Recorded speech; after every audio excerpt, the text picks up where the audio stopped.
How it started.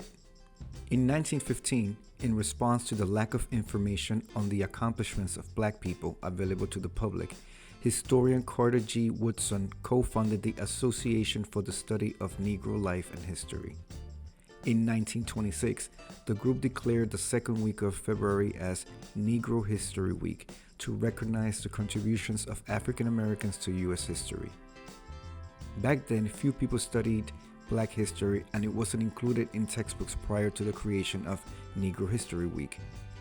This week was chosen because it included the birthdays of both Frederick Douglass, an abolitionist, and former U.S. President Abraham Lincoln. President Lincoln led the United States during the Civil War, which was primarily fought over the enslavement of black people in the country. The week-long event officially became Black History Month in 1976 when U.S. President Ford extended the recognition to, quote, honor the too often neglected accomplishments of black Americans in every area of endeavor throughout our history, end of quote. What it honors. Black History Month was created to focus attention on the contributions of African Americans to the United States. It honors all black people from all periods of U.S. history, from the enslaved people first brought over from Africa in the early 17th century to African Americans living in the United States today.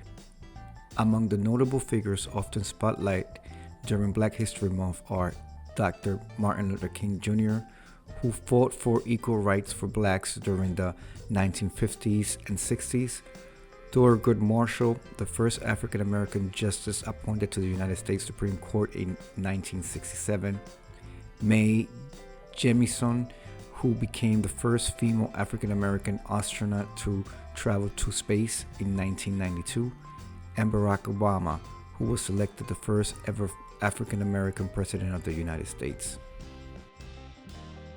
During this month, we'll be taking a look at African Americans who need to be celebrated for their contributions. First up, Miss Claudette Colvin. 9 months before Rosa Parks refused to give up her seat on a Montgomery bus in Alabama in 1955, 15-year-old Claudette Colvin refused to move to the back of a bus to give up her seat to a white person.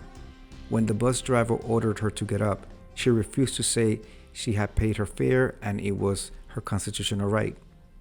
She was arrested. Colvin said to NPR, and I quote, "All I remember is that I was not going to walk off the bus voluntarily," end of quote.